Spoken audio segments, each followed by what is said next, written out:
আসসালামু আলাইকুম এভরিওয়ান, কেমন আছেন সবাই? তো আপনাদের সাথে আজকে শেয়ার করব কিভাবে আমরা কক্সবাজার থেকে ঢাকা পর্যন্ত আসলাম জনপ্রতি মাত্র 1000 টাকা করে দিয়ে লাক্সারিয়াস স্লিপার বাসে। পাশাপাশি তাদের সার্ভিস কেমন এবং কিরকম লাগলো আমাদের জার্নিটা সেটাও শেয়ার করব আপনাদের সাথে। তো চলেন শুরু করি। তো আমরা কক্সবাজারে এখানে অনেক দোকান আছে, সেখানে অনেক ঢাকার বাসের টিকিট পাওয়া যায়। তো আমরা যে কোনো একটা দোকান থেকে টিকিট কেটে নিই জনপ্রতি 1000 টাকা করে। আর আমরা নিয়েছিলাম বেঙ্গল যে বাসটা আছে, বেঙ্গল বাসের টিকিট। আর আমাদের বাস ছাড়ার সময় ছিল সন্ধ্যা 8:30টার সময়। তবে তাদের এই সার্ভিসটা আমার অনেক ভালো লাগছিল যে তারা 1 ঘন্টা আগে সবাইকে ফোন দিয়ে তাদেরকে মনে করিয়ে দিয়েছিল যে আপনার বাস আছে 8:30টার সময়, আপনারা একটু আগে আগে চলে আসবেন বাসের কাছে। আমরা আগে এসে আমাদের চেক ইনটা করে নিয়ে এখন আমরা গাড়িতে উঠবো।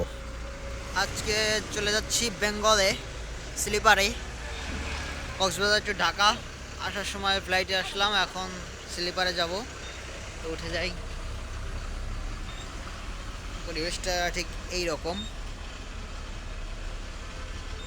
আমাদের সিটটা প্রথমেই এটা।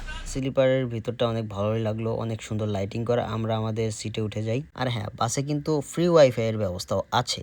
তো আমাদের সিটটা ছিল সর্বপ্রথমেই একেবারে ফার্স্টের দিকে। আর এই বাসটার নিচে হলো বসার জন্য সিট, অনেক বড় বড় সিট, একটা লাক্সারিয়াস সিট, আর উপরে হলো স্লিপার। তো আমি ঘুরে বাসের ভিতরটা গিয়ে দেখতেছিলাম এবং ঘুরে একেবারে পিছন পর্যন্ত চলে গিয়েছি ঘুরতে দেখতে।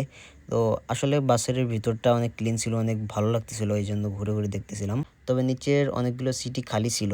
আর প্রত্যেকটা সিটের জন্য একটা করে কম্বল ছিল, প্রত্যেকটা লোকের জন্য আলাদা। পাশাপাশি একজনের জন্য একটা করে পানির বোতল। তো যাই হোক, আমার মোটামুটি ঘোরা শেষ।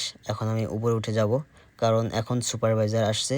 তিনি নাম ধরে ডাকবেন যে তাদের কোন যাত্রীটা আসছে কিনা কনফার্ম হওয়ার জন্য। আমাদের স্লিপারে আমরা উঠে গেছি, প্রায় সময় হয়ে গেছে বাস ছাড়ার। চেক দিতেছে কারা আসছে কারা আসে নাই, কয়টা সিট তাদের বুক হয়েছে।